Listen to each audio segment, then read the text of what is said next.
ஓம் சாய்ராம். அடியேன் உங்கள் சாய்ராம்ஜி வண்டலூர் வழித்துணை பாபா கூட்டு பிரார்த்தனை கோபுரத்திலேருந்து பேசுகிறேன். இந்த கனவு நமக்கு பிடிச்சவங்க, நாம் விரும்புகிறவங்க, நமக்கு உகந்தவங்க, நாம் திருமணம் பண்ணிக்கொள்ள போகிறவங்க அல்லது திருமணம் பண்ணிக்கிட்டு நம்மளை விட்டு ஒதுங்கி கொஞ்சம் தள்ளி இருக்கிறவங்க நம்ம கூட வந்து சேரணும் அப்படின்னா அதுக்கு சில கனவுகள், சில பலன்கள் இருக்குது. நிறைய பேர் கனவுகளை பற்றி நிறைய சொல்லியிருக்காங்க. நம்ம பெரியவங்க அந்த கனவுக்கான பலனை பற்றியும் நிறைய சொல்லியிருக்காங்க. நாமளும் நம்மளுடைய இந்த இணையதளத்தில், நம்மளுடைய இந்த சேனலில் நம்ம பார்த்துக்கிட்டு வர்றோம். அதுக்கான மந்திரங்கள், அந்த இணையாமல் இருக்கிற அந்த பிள்ளைங்கள் எப்படி இணையிறது அப்படிங்கிறதுக்கான மந்திரங்களை நம்ம சொல்லிகிட்டு இருக்கோம். இந்த கல்யாணம் அப்படிங்கிறத சொர்க்கத்தில் நிச்சயிக்கப்படுறது அப்படின்னு சொல்லுவாங்க எல்லாரும். அந்த கல்யாணம் எல்லாருக்குமே சீக்கிரமாக சக்ஸஸ்ஃபுல்லாக நடக்கிறது இல்லை அப்படிங்கிறது தான் பெரும்பாலும் இருக்குது. இந்த பிரார்த்தனைகளை பார்த்தாலே அது தெரியுது. ஜாதகத்தை எடுத்துகிட்டு போயிட்டு ஏதோ ஒரு தோஷத்தை சொல்லி அந்த நடக்க இருக்கிற பிடிச்சிருக்கிற பிள்ளைங்களை பிரித்து விடுறது தான் இங்கே நடக்குது. அந்த கல்யாணம் தள்ளிக்கிட்டே போகுது. அந்த நடக்க போகிற அந்த கல்யாணத்தை தடையாக இருக்கிறது என்னென்னா மேக்சிமம் ஜாதகமாக இருக்குது. பெண் வீட்டாருக்கும் பையன் வீட்டாருக்கும் பிடிச்சி போயிருக்கோம், பெண்ணுக்கும் பையனுக்கும் பிடிச்சி போயிருக்கோம். இந்த கமர்ஷியல் டேர்ம்ஸ் எல்லாம் சரியாக வந்திருக்கிறோம். இருந்தாலும் ஜாதகம் ஒரு பேப்பர் இவ்வளோ பெரிய வாழ்க்கையை தடை பண்ணுது. அதுதான் உண்மை. யோசித்து கோயிலாக ஏறி இறங்குவாங்க. அந்த சுயம்பர பார்வதி தேவியை மனதார நினச்சி மூலமந்திரம் சொல்லுவாங்க. இன்னும் நிறைய பரிகாரங்களை செய்வாங்க. அப்புறம் அந்த தம்பதிகள் ஒற்றுமை இல்லாமல் இருக்காங்க இல்லையா, அவங்க அந்த ஒற்றுமை இல்லாமல் அவங்க வாழ்க்கை கெட்டுப்போகுது அப்படிங்கிறதுக்காக மீண்டும் சேரணும் அப்படிங்கிறது. அந்த ஒரு குழந்தை வேறு இருந்துச்சுன்னு வச்சுங்களேன், அவங்கள சேர்றது ரொம்ப கஷ்டமாக இருக்கும். அந்த குழந்தைங்க யார் பக்கம் இருக்கிறது, அந்த குழந்தைங்களுடைய நிலை, நம்ம எதிர்காலம் என்ன ஆகுமோ, அப்பா கிட்ட இருக்கிறதா அம்மா கிட்ட இருக்கிறதா, இந்த மாதிரி இருக்கும்பொழுது அந்த தம்பதிகள் மீண்டும் இணைஞ்சே தீரணும். அப்படி தான் பெரியவங்க சொல்லுவாங்க, நல்லவங்க சொல்லுவாங்க, நல்லது சொல்லுவாங்க. ஆனால் அந்த ஈகோ தடுக்கிறதுனால அவங்க பிரிஞ்சு போயிடுறாங்க. இப்போ மறுபடியும் சப்ஜெக்ட் வர்றேன். இப்படி இருக்கிற பிள்ளைகளுக்காகத்தான் இந்த கனவு பற்றின அந்த விஷயத்தை நான் சொல்ல வர்றேன். இந்த கல்யாண வரம் தர்றது ப்ளஸ் திருமணமாகி பிரிஞ்சு போயிருக்கிற அந்த சில மாதங்களில் சிலருக்கு பிரிவு வரும். அதுவும் ஏதாவது ஒரு சின்ன தோஷத்தாலேயோ அல்லது சின்ன பிரச்சனைனாலேயோ, சின்ன விஷயத்தினால அந்த திருமணமான சில நாட்கள்லேயே சில பேர் பிரிஞ்சிடுறாங்க. பிரிஞ்சு போன பிறகு நம்ம எப்படி சேருவோம் அப்படின்னு அந்த பெண்ணும் சரி அந்த ஆணும் சரி, அவங்க ரெண்டு பேரும் வாழ்கிறதுக்கு தயாராக இருப்பாங்க. ஆனால் அங்கே தடுக்கிறது ஈகோவாக இருக்கும் அல்லது வேறு ஏதாவது இருக்கும். வேறு ஏதாவது சொந்தக்காரங்களாலோ நண்பர்களாலோ தூண்டிவிடப்பட்டு அந்த பிரிவு ஏற்பட்டிருக்கும். அந்த சேர்றது அப்படிங்கிறது தடுக்கப்பட்டிருக்கும். அவங்க கதறிக்கிட்டு இருக்காமல் இப்போ சொல்லக்கூடிய விஷயத்தை கேட்கணும். எந்த விதமான கிரக தோஷங்கள் இருந்தாலும், எந்த விதமான திருமண தடை தோஷங்கள் இருந்தாலும் அதை பின்னுக்கு தள்ளிட்டு நாம் முன்னுக்கு வர முடியும். நம்ம கல்யாணத்தை நடத்தி கொள்ள முடியும். நம்ம விரும்பின அதே பையனை அதே பெண்ணை கைப்பிடிக்க முடியும். இது நிச்சயம், இது சத்தியம். நான் சொல்கிறத, அப்பா சொல்கிறத அப்படியே விடாமல் கேளுங்க. கண்டிப்பாக நீங்கள் இதை செஞ்ச பிறகு இந்த கனவில் வரக்கூடிய அந்த விஷயங்கள், அந்த வீடியோ, கனவில் வீடியோ தானே வருது, அது எடுக்கப்படாத வீடியோ. கேமரா தேவையில்லை, அதுக்கு டைரக்ஷன் தேவையில்லை, நடிகர்கள் தேவையில்லை. ஆனால் வீடியோ வரும். அதுதான் கனவு.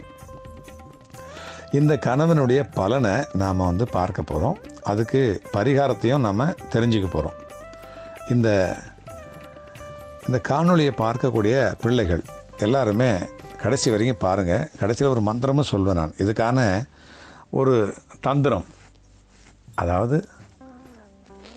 நினச்சவங்களை விரும்பினவங்களை அடையக்கூடிய ஒரு மந்திரத்தை, அப்பாவுடைய மந்திரத்தை அப்படியே சொல்கிறேன். நிறைய பேருக்கு சொல்லி இதுக்கான எந்த விதமான ஒரு பிரதி உபகாரம் இல்லாமல் நான் சொல்லி அவங்க சக்ஸஸ்ஃபுல்லாக கல்யாணம் பண்ணிக்கிட்டு வந்திருக்காங்க. ஒரு பொண்ணை மதுரை மாவட்டம், அந்த பெண்ணை தாயும் தகப்பனும் அந்த குடும்பத்தில் இருக்கிற எல்லாருமே விரும்பின அந்த பையன், அவங்களே பார்த்தா கூட அந்த பையனை கண்டுபிடிக்க முடியாது. அவ்வளோ நல்ல பையனாகவும் நல்ல சம்பாதிக்கக்கூடிய ஒழுக்கமுள்ள அழகுள்ள அறிவுள்ள திடகாத்திரமுள்ள அன்புள்ள பிள்ளைய பிடிச்சி இந்த பிள்ளைக்கு கல்யாணம் முடிக்கிறதுக்கு முடியவே முடியாது. ஆனால் அந்த பிள்ளையால் அந்த பையனை தேர்ந்தெடுக்க ஒரு சந்தர்ப்பம் கிடச்சிது. சந்தித்தாங்க, 2 பேரும் பிடிச்சிக்கிச்சு, ஒருத்தருக்கு ஒருத்தரும் பிடிச்சிக்கிட்டாங்கன்னா 2 பேரும் மனசால் அவங்களுக்கு 2 பேரும் சேர்ந்துருக்காங்க. ஆனால் இது தெரிஞ்ச பிறகு மெதுவாக அம்மாக்கிட்ட சொல்கிறாங்க. அந்த பொண்ணு அம்மாக்கிட்ட சொல்கிறாங்க, இது ஒரு நல்ல விஷயம் தானே, ஒரு நண்பர் மாதிரி அம்மாக்கிட்ட சொல்கிறாங்க. இந்த பையனும் அவங்க அம்மாக்கிட்ட சொல்கிறாங்க. ஏன்னா அம்மா வந்து கொஞ்சம் அனுசரணையாக இருப்பாங்க, கோவப்பட மாட்டாங்க, எடுத்தெறிஞ்சு பேச மாட்டாங்க, போட்டு உடைக்க மாட்டாங்க. ஸோ அப்பா கிட்ட சொன்னால் பயமாக இருக்குன்னு சொல்லிட்டு அம்மாட்ட சொல்லிட்டு பண்ணியிருக்காங்க. ஆனால் அம்மா சொன்ன உடனே அப்பா என்ன செஞ்சார், இனிமேல் நீ வேலைக்கு போக வேண்டாம், நீ வீட்டோடு இரு, நான் மாப்பிள்ளை பாட்டு உனக்கு கல்யாணம் பண்ணி வைக்கிறேன்னு சொல்லிட்டு ஒரு அறையில் போட்டு அடைச்சிட்டாரு, கதவு மூடிட்டாரு. சாப்பாடு மட்டும் உள்ளே போகும், மீதியெல்லாம் அங்கேயே தான் அந்த அம்மாவுக்கு, அதுக்கு அந்த பெண்ணுக்கு அந்த அறையிலே தான் நடந்தது. கிட்டத்தட்ட 1.5-2 வருஷம். ஃபோன் கூட தர்றதில்லை. சில நேரங்களில் அவங்க அம்மா ஃபோன்லேருந்து எனக்கு அப்பா இந்த மாதிரி என்னுடைய நிலைமை இருக்குது, நான் ஜெயிலில் இருக்கிறேன், வீட்டோட கைதியாக இருக்கிறேன், எனக்கு பிடித்த பையன் இந்த பையன் அப்படின்னு சொல்லிட்டு எனக்கு அந்த பொண்ணு சொல்லிச்சு. நான் என்ன செஞ்சேன், அந்த பொண்ணோட அந்த இதுக்கு இந்த மந்திரத்தை அனுப்பினேன். இந்த மந்திரத்தை சொல்லு, அப்புறம் கனவில் எனக்கு ஏதாவது உனக்கு வந்துச்சுன்னா அந்த கனவனுடைய விஷயத்தை, கனவில் வர்ற அந்த வீடியோன்னா இந்த யூடியூப்பில் வர்ற வீடியோ கிடையாது, தனக்கு தூங்கும்பொழுது வரக்கூடிய கனவில் வந்த அந்த விஷயத்தை எனக்கு சொல்லு அப்படின்னு சொல்லியிருந்தேன். அந்த தம்பியும் எனக்கு தொடர்பு கொண்டு என்கிட்ட ப்ரேயர் பண்ணிக்கிட்டார். அந்த தம்பியும் ரொம்ப ரொம்ப நல்ல தம்பி. திருமணத்துக்கு முன்பாகவே ஒரு வீடை கட்டி தன் சொந்த சம்பாத்தியத்தில், தகப்பனையும் தாயும் எதிர்பார்க்காம தன்னுடைய சொந்த சம்பாத்தியத்தில் கிட்டத்தட்ட 10 வருஷம் சம்பாதிச்சு சொந்தமாக வீடு கட்டி வச்சுருக்கிறாரு அந்த பிள்ளை. அந்த பிள்ளையை தான் இந்த பொண்ணு விரும்பியிருக்கா. இருந்தாலும் ஒரு தகப்பனாக இருந்து நான் வந்து அந்த திருமணத்தை நடத்தணும் அப்படின்னு அப்பா கிட்ட நான் வேண்டிக்கிட்டேன். பெற்றால் தான் பிள்ளையா அப்படின்னு கேட்பாங்க. அந்த மாதிரி இந்த பிள்ளைக்கு ஒரு நல்ல ஒரு வரன் தட்டி போயிடக்கூடாது. அதுலேயும் அவங்க 2 பேரும் விரும்பிட்டாங்க, அவங்க 2 பேரும் சேரணும் அப்படிங்கிறதுல அந்த பேரண்ட்ஸ் இருதரப்பு அந்த பெற்றோர்களை விட எனக்கு ரொம்ப அதிகமான ஒரு ஆசை இருந்தது. இந்த பிள்ளை சேரணும், இந்த பிள்ளைங்க 2 பேரும் சேரணும், இந்த பிள்ளைங்க 2 பேரும் கல்யாணம் பண்ணிவிட்டு நம்ம கோயிலுக்கு வரணும் அப்படின்ட்டு எனக்கு ஒரு ஆசை வந்தது. இந்த நிலைமையில் தான் அந்த பெண்ணோட பெற்றோர்கள் வந்து ஜெயிலில் போட்ட மாதிரி போட்டாங்க. பையனுடைய பெற்றோர்கள் ஓரளவுக்கு சம்மதிக்கிறாங்க. இரு தரப்பினரும் வெவ்வேறு சமூகத்தை சேர்ந்தவங்க.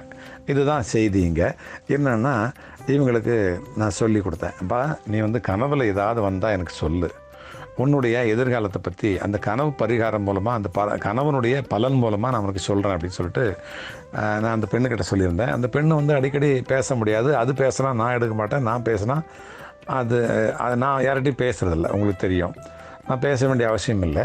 இருந்தாலும் அந்த பெண்ணுக்காக பிரார்த்தனை மட்டும் நான் பண்ணிக்கிட்டு இருந்தேன்.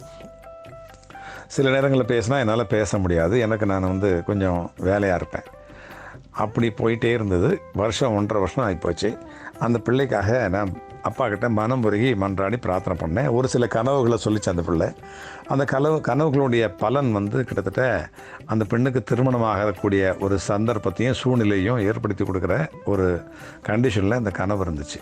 அந்த தம்பியும் என்கிட்ட, அப்பா நான் என்ன பண்ணுறதுப்பா, இந்த பெண்ணை நான் வந்து திருமணம் பண்ணிக்கணும், அதுக்கான நல்ல வழிமுறை சொல்லுங்கள், 2 பேருடைய குடும்பத்தினுடைய சம்மதத்தின் பேரில் மட்டும்தான் நான் திருமணம் பண்ணிப்பேன், ஏன்னா பின்னாடி வந்து என்னை வந்து வேறு மாதிரி யாரும் தப்பாக சொல்லக்கூடாது, நாங்கள் 2 பேரும் ஓடி போய் கல்யாணம் பண்ணிக்கிட்டோம் அப்படின்னு எங்களை யாரும் சொல்லக்கூடாது, இழிவாக சொல்லக்கூடாது. சொந்தக்காரர்கள் 2 தரப்பு சொந்தக்காரர்களும் எங்களை மதிக்கணும்ப்பா பின்னாடி, அதுக்காகத்தான் நாங்கள் வந்து உங்கள்கிட்ட கேட்குறோம் அப்படின்னு சொல்லிட்டு எங்கள்கிட்ட வந்து ரொம்ப தாழ்வாக கேட்டாங்க. அது மட்டும் இல்லை, அந்த பையன் ரொம்ப ரொம்ப நல்ல பையன். அந்த மாதிரி ஒரு நல்ல உத்தியோகத்தில் ஒரு வங்கியில் வேலை செய்யக்கூடிய ஒரு நல்ல பிள்ளை, ஒரு டீசெண்டான ஒரு பையன், அதை தான் சொல்லணும். இருந்தாலும் அந்த பையனுக்கு கனவு வரல, அந்த பெண்ணுக்கு மட்டும் கனவு வருது. அந்த பெண்ணுடைய கனவு வச்சு மட்டும் நான் பலன் வந்து கணிச்சு அந்த பெண்ணுக்கு எதிர்காலத்தை பற்றியான ஒரு விஷயத்தை நான் சொல்லியிருந்தேன். என்ன அப்படின்னா, இந்த மந்திரம் ஒன்று கொடுத்தேன். இந்த பகுதியில் நான் சொல்லித்தரேன், உங்களுக்கும் சொல்கிறேன். இது பார்க்கக்கூடிய என்னுடைய பிள்ளைகள் அடிக்கடி வந்து பிரார்த்தனை பண்ணிக்கிறீங்க இல்லையா, என்னுடைய பிள்ளைகளுக்கும் இதை நான் சொல்கிறேன். இந்த மந்திரத்தை நான் சொல்கிறேன். இந்த மாதிரி கண்டிஷனில் நிறைய பேர் வந்து எனக்கு பேசுகிறீங்க, நிறைய பேர் என்கிட்ட பிரார்த்தனை பண்ணிக்கிறீங்க. அதனால தான் நான் சொல்கிறேன். இன்னும் சொல்லப்போனால் நிறைய பிள்ளைங்க வந்து ஏமாந்து போயிடுறாங்க. அது கண்டிஷனாக ஒரு தகப்பனாக இருந்து நான் சொல்ல வேண்டிய அவசியத்தில் இருக்கேன். இந்த மந்திரம் இருக்கட்டும் ஒரு பக்கம், இந்த கணவனுடைய பிரச்சனைகள் ஒரு பக்கம் இருக்கட்டும், இருந்தாலும் இந்த பிள்ளைகள் ஆணாக இருக்கட்டும் பெண்ணாக இருக்கட்டும், 2 பேரும் இந்த என்ன சொல்லுவாங்க, இன்ஃபேஷனேட்டின்னு சொல்லுவோம் இல்லையா, அந்த பார்த்த உடனே பிடிச்சு போகிறது, பார்த்த உடனே ஒரு ஈர்ப்பு, கண்ணும் கலந்து அப்படின்னு சொல்லிட்டு சொல்லி, அந்த 2 கண்ணும் கலந்தாலே எல்லாமே கலந்த மாதிரி ஆகிடக்கூடாது. அதுதான் நான் சொல்ல ஒரு தகப்பனாக இருந்துக்கிட்டு, நீங்கள் பேசுங்க, நீங்கள் போங்க, சுற்றுங்க, வேண்டான்னு சொல்லலை. உங்களுடைய எண்ணங்களை, உங்களுடைய அபிலாஷைகளை எக்ஸ்சேஞ்ச் பண்ணிக்கோங்க. ஆனால் அதையும் தாண்டி உங்களுடைய உடல் ரீதியான ஒரு பரிமாற்றம் வேண்டாம் அப்படின்னு தான் நான் சொல்கிறேன். நிறைய பேர் என்கிட்ட வந்து பொய் சொல்லுவாங்க. அந்த மாதிரிலாம் இல்லைப்பா அப்படின்னு அந்த பையன் சொல்லுவான், அந்த பொண்ணு சொல்லும். ஆனால் பாருங்கள், அதுக்கு பிறகு கொஞ்ச நாள் கழித்து ஒரு 6 மாதம் கழித்து அதே பொண்ணு வந்து, ஆமாப்பா நான் வந்து உங்கள்கிட்ட சொல்ல மறைச்சிட்டேன், இருந்தாலும் கடவுள்கிட்ட சொல்கிற மாதிரி நான் சொல்கிறேன், நாங்கள் 2-3 தடவை தப்பு பண்ணிட்டோம்ப்பா, அதனால தான்ப்பா நான் பிரியாமல் நான் அந்த பையனையே கல்யாணம் பண்ணிக்கணும்னு நினைக்கிறேன் அப்படின்னு சொல்லிட்டு இந்த பொண்ணு சொல்லுவாள். அந்த பையனும் என்னை ஏமாற்றிட்டாப்பா அப்படின்னு சொல்லுவாள். இதையும் தாண்டி என்ன செய்வாங்கன்னா, நிறைய பேர் வந்து பணத்தை வந்து பரிமாற்றம் பண்ணிப்பாங்க.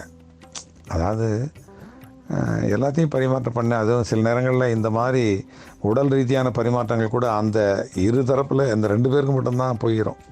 அது தவறான விஷயம். அதை அவங்களுக்குள்ளே தான் தெரியும். அவங்க சில பேர் சொல்ல போகிறதில்ல யார்கிட்டையும், சில பேர் சொல்லுவாங்க. சொன்னால் மாட்டிப்பாங்க. சொன்னால் வந்து அவங்களுடைய பிரிவுக்கு அது மிகப்பெரிய காரணமாக இருக்கும். திருமணத்துக்கு முன்னாடி நான் வந்து இப்படி இருந்தேன் அப்படின்னு சொல்லிட்டு ஆண் சொன்னாலோ இல்லை பெண் சொன்னாலோ, ஆண் சொன்னால் கூட பரவாயில்ல, சில நேரங்களில் ஒத்துக்கிறாங்க பெண்கள். ஆனால் பெண்களுடைய நிலைமை தான் ரொம்ப மோசமாக போயிடுது. அவங்க சொல்லிட்டாங்கன்னா போச்சு, அந்த வாழ்க்கையே போயிடுச்சு. அந்த மாதிரி நிலைமை இப்போ இருக்குது சமுதாயத்தில். இப்போ மறுபடியும் நான் வந்து இந்த சப்ஜெக்ட்டுக்கு வர்றேன். இந்த கனவு சம்மந்தப்பட்ட பலன்களை சொல்லிச்சு அந்த பொண்ணு. அது சொன்ன உடனே நான் வந்து அதுக்கான பலன்களையும் அதுக்கான எதிர்கால விளைவுகளையும் சொல்லி ஒரு மந்திரத்தை அந்த பொண்ணுக்கு நான் கொடுத்த பிறகு மிகப்பெரிய அதாவது என்ன சொல்கிறது, அந்த சமுதாயத்தை சார்ந்தவங்க திருமணத்தை வேறு எங்கேயும் பண்ணிக்க மாட்டாங்க, வேறு சமுதாயத்தில் அந்த பெண்ணை கொடுக்கவே மாட்டாங்க, மிகப்பெரிய அவமானமாக கருதுகிறாங்க.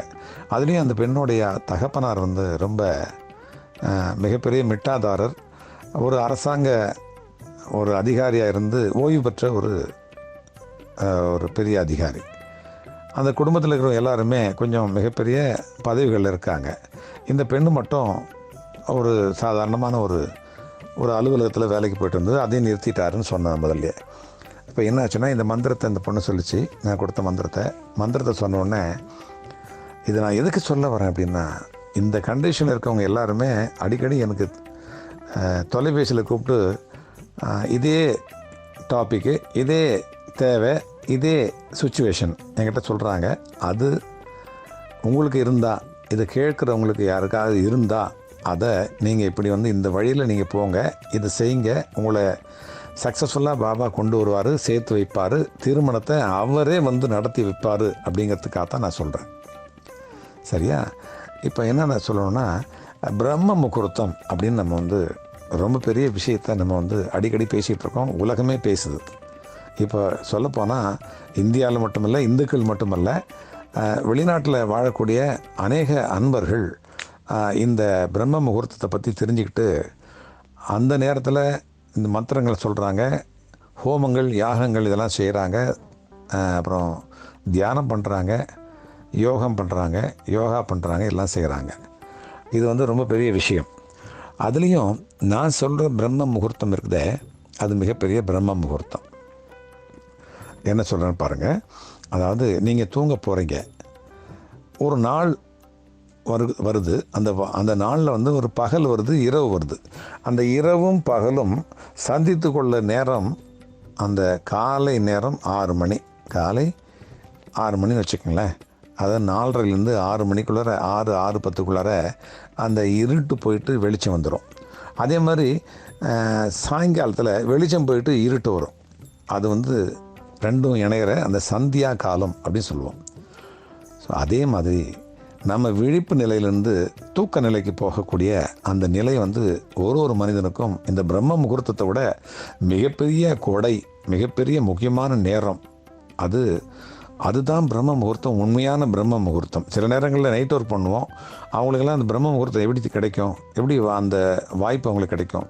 அந்த மாதிரி இருக்க கண்டிஷனில் தான் பகவான் இந்த பிரபஞ்சம் நமக்கு இன்னொரு பிரம்ம முகூர்த்தத்தை, நமக்கு செகண்ட் பிரம்ம முகூர்த்தத்தை நமக்கு கொடுத்துருக்கிறாரு நம்ம குருநாதர். அதைத்தான் சொல்லணும். பாபாவை நினச்சிக்கிட்டு இந்த பண்ணக்கூடிய இந்த பரிகாரம் கண்டிப்பாக உங்களுக்கு பலனை கொடுக்கும். நான் சொல்கிறது கேளுங்க. நீங்கள் அந்த விழிப்பு நிலையிலேருந்து உறக்க நிலைக்கு நீங்கள் போக போகிறீங்க. உங்களுக்கே தெரியுது, கண்ணை சொக்கிக்கிட்டு போகுதுன்னு சொல்லும் தெரியுமா? அந்த நேரம் அது 10 மணியாக இருக்கட்டும், இல்லை 12 மணியாக இருக்கட்டும், நீங்கள் உங்களுடைய வேலைகள், உங்களுடைய பணிகள், உங்களுடைய அந்த நாளினுடைய அந்த பழக்க வழக்கங்கள், அதாவது என்ன சொல்லுவாங்க, லைஃப் ஸ்டைல், அந்த லைஃப் ஸ்டைலில் மற்றவங்களுக்கு தெரியாது இல்லையா? ஒருத்தருக்கும் ஒரு மாதிரி இருக்கும். அதுலேயும் ஒரு மாதம் மாறும், இன்னொரு மாதம் மாறும். அதுக்காக என்ன சொல்ல வரேன், அந்த நேரம், தூங்கக்கூடிய நேரம், அந்த நிமிஷம் இந்த மந்திரத்தை சொல்லணும். இப்போ இந்த மந்திரத்தை சொன்னீங்களான்னா அந்த பிரம்ம முகூர்த்தம், நான் சொல்கிறது காலை பிரம்ம முகூர்த்தம் இல்லை, இவ்வளோ நேரம் சொல்லிட்டு வந்த மாதிரி விழிப்பு நிலைக்கும் தூக்க நிலைக்கும் இடையில் இருக்கிற அந்த நிலை, தூங்கும் போதும் அதுதான். நீங்கள் விழிச்சு காலையில் எழுந்திருக்கிறீங்கன்னு வச்சுங்களேன், அந்த காலையிலையும் கூட அதே மாதிரி பிரம்ம முகூர்த்தம். எந்திரிக்க போகிறீங்க, ஜஸ்ட் கண்ணு முழிக்க போகிறீங்க, உங்களுக்கு வந்து அந்த தூக்க நிலையிலேருந்து விழிப்பு நிலைக்கு வர போகிறீங்க, அந்த நேரமும் இதே தான். இந்த 2 நேரமும் உங்களுக்கு பர்சனலாக பிரம்ம முகூர்த்தம். இது வந்து பப்ளிக்காக பிரம்ம முகூர்த்தம் வந்து காலையில் 4:30 to 6. ஆனால் உங்களுக்கு பர்சனலாக வந்து பிரம்ம முகூர்த்தம் அப்படிங்கிறது தூக்க நிலையிலிருந்து விழிப்பு நிலைக்கு வர்றதும், விழிப்பு நிலையிலிருந்து தூக்க நிலைக்கு போகிற அந்த ஓரிரு நிமிடங்கள் மட்டுமே உங்களுக்கு பர்சனலான ஒரு பிரம்ம முகூர்த்தம். இது ரொம்ப ரொம்ப முக்கியமானது. இது யாரும் சொல்லியிருக்க மாட்டாங்க. அடியன் வந்து உங்களுக்கு சொல்கிறேன். எனக்கு வந்து என்னுடைய குருநாதர் சொன்னது, என்னுடைய மாணாக்கர்களுக்கும் என்னுடைய சொந்தங்களுக்கும் பாபாவுடைய பந்தங்களுக்கும் சொல்ல வேண்டியது என்னுடைய வேலை, என்னுடைய கடமை. அதை சொல்கிறேன். இப்போ தான் நான் மந்திரத்துக்கு வரப்போகிறேன். மந்திரத்தை நீங்கள் சொல்லும் பொழுது கண்ணை மூடிக்கிட்டு சொல்லுங்கள். வாயை திறந்து சொல்லக்கூடாது. இந்த மந்திரத்தை வாயை திறந்து சொல்லக்கூடாது. சொன்னாலும் உங்கள் கூட அந்த அறையில் யாராவது படுத்துருந்துருப்பாங்க, அவங்களுக்கு இது தெரியும். அதனால் என்ன செய்றீங்க, இந்த மந்திரத்தை இப்போது நான் வந்து அதில் அந்த காணொளியில் எழுத்து வடிவிலையும் நான் தர்றேன். இதை குறைஞ்சபட்சம் ஒரு 9 முறை, குறைஞ்சபட்சம். ஏன்னா நிறைய உங்களால் சொல்ல முடியாது, அதுக்குள்ளார விழிப்பு வந்துடும் அல்லது தூக்கம் வந்துடும். அதனால் குறைந்தபட்சம் ஒரு 9 முறை நீங்கள் சொல்லுங்கள். இப்போ நான் மந்திரத்தை நான் உங்களுக்கு சொல்கிறேன். ஓம் ஹ்ரீம் யோகினீம் சாயி துவாரகமாயினி யோக பிரதாயினி முக ஹிருதயம் மம விவாக பிராப்தி ஆகர்ஷே ஆகர்ஷே ஸ்வாஹா. இதான் மந்திரம். குறைஞ்சபட்சம் ஒரு 5 வரி கூட இல்லை இது. ஏன்னா இதை வந்து ரொம்ப ஈஸியாக உங்களால் சொல்ல முடியும். ரொம்ப ஈஸியானது, ஆனால் சிம்பிளி சூப்பர் அப்படின்ற மாதிரி ரொம்ப சக்தி வாய்ந்த ஒரு சாயப்பாவனுடைய இந்த மந்திரம் உங்களை சேர்த்து வைக்கும். அதுக்காக தான் நான் சொல்கிறேன். இந்த மந்திரத்தை உபயோகித்து தான் நான் ஏற்கனவே சொன்ன அந்த பெண் வந்து இந்த பையனை கைப்பிடிச்சி 2 பேரும் கைப்பிடிச்சிட்டு படியேறி பாபாவை பார்க்க வந்தாங்க. அப்பா நான் தான்ப்பா அந்த பெண்ணோட பேரை சொல்லி, ஏன்னா பெண்ணை பிரார்த்தனையில் வந்து இந்த பிள்ளைகளுடைய பேரை நான் சொன்னேன்னா அந்த பிள்ளைகளுக்கு ஏதாவது ஒரு அவமானத்தையோ அல்லது சங்கடத்தையோ நான் ஏற்படுத்தக்கூடாது அப்படிங்கிறதுனால அதிகமாக சொல்கிறதில்ல. அவங்களே சொல்லிக்கிட்டால் மட்டும்தான் நான் சொல்லுவேன். ஸோ இந்த பிள்ளைகள் 2 பேருமே சேர்ந்து கையை கோத்துக்கிட்டு வந்து படியேறி வந்து பாபா கிட்ட நன்றி சொல்லிவிட்டு என்னை வந்து ஆசீர்வாதம் பண்ண சொல்லி, நான் தப்பாது அப்படின்னு சொல்லிவிட்டு, நான் எப்போவுமே வீடியோ காலில் இந்த மாதிரி பிள்ளைகளுக்கு நான் பேசுகிறதில்ல. இந்த மாதிரி பிரார்த்தனைகளை மேக்ஸிமம் என்டர்டெயின் பண்ணுறதில்ல. பிரார்த்தனை அப்படி சொல்லினா ஓகே சரிம்மா நான் பண்ணிக்கிறேன்னு சொல்லிவிட்டு பாபாட்ட சொல்லிவிட்டு நான் மாத்திரம் விட்டுடுவேன். அதிகமாக பேசிக்கிறதில்ல. ஏன்னா ஃப்யூச்சரில் வந்து அவங்க அப்பா அம்மாக்கிட்ட நம்ம பதில் சொல்ல வேண்டிய அவசியம் இருக்கும். அதனால் மேக்ஸிமம் நான் அதை தவிர்க்கிறேன். அது வந்து நல்லதோ கெட்டதோ அது அவங்கள சார்ந்த விஷயம். தாய்க்கும் தகப்பனுக்கும் இல்லாத ஒரு அக்கறை நமக்கு இருக்காது இல்லையா? ஏன்னா அந்த பிள்ளையோட குணாதிசயங்கள் நம்மளோட இத்தனை வருடமாக வளர்த்த அந்த பெற்றோர்களுக்கு தான் தெரியும். ஆகையினால நம்ம திடீர்னு ஒன்று சொல்லக்கூடாது. அப்படிங்கிறதுனால இந்த மந்திரத்தை மட்டும் சொல்லிவிட்டு அந்த பிள்ளைங்களை சரிம்மா நீ ஜாக்கிரதையாக இருந்துக்கோன்னு சொல்லிவிட்டு நான் சொல்லிவிட்டு அந்த மந்திரத்தை நான் கொடுத்துருவேன். இப்போ நான் மந்திரத்தை சொல்கிறேன், மறுபடியும் சொல்கிறேன். ஓம் ஹ்ரீம் யோகினீம் சாயி துவாரக மாயினி யோக பிரதாயினி முக ஹிருதயம் மம விவாக பிராப்தி ஆகர்ஷ ஸ்வாக. இதை 9 முறை சொல்லுங்கள். கண்டிப்பாக நீங்கள் அந்த பிள்ளைய, நீங்கள் விரும்பின பிள்ளைய, அதே பிள்ளைய கைப்பிடிப்பீங்க, கல்யாணம் பண்ணிப்பீங்க. அப்பாவே வந்து உங்களுடைய திருமணத்தை நடத்தி வைப்பார். நானும் உங்களை வாழ்த்துறேன், உங்களுக்காக பிரார்த்தனை பண்ணிக்கிறேன். மீண்டும் ஏதாவது உங்களுக்கு ஒரு சிக்கல்களோ ஏதாவது சிரமங்களோ இருந்தால் அந்த சிரமத்துக்கான அந்த சிக்கலுக்கான தேவையை அந்த பிரார்த்தனையை அந்த பரிகாரத்தை தேவைப்பா இது அப்படின்னு சொல்லிட்டு எனக்கு கமெண்ட் பாக்ஸில் நீங்கள் போடுங்க. அடுத்த பதிவு அதிகமாக என்ன தேவைப்படுதோ, அதிகமாக யார் என்னெல்லாம் தர்றாங்களோ அதுக்கான ஒரு பரிகாரத்தையும் மந்திரத்தையும் அந்த விஷயத்தை நான் வந்து அடுத்த பதிவில் நான் சொல்கிறேன். அடுத்த பதிவில் நம்ம மீண்டும் சந்திக்கலாம். அதுவரை உங்களிடத்திலிருந்து விடைபெறுவது உங்கள் சாய்ராம்ஜி, வண்டலூர் வழித்துணை பாபா கூட்டு பிரார்த்தனை கோபுரத்திலிருந்து. ஜெய் சாய்ராம்.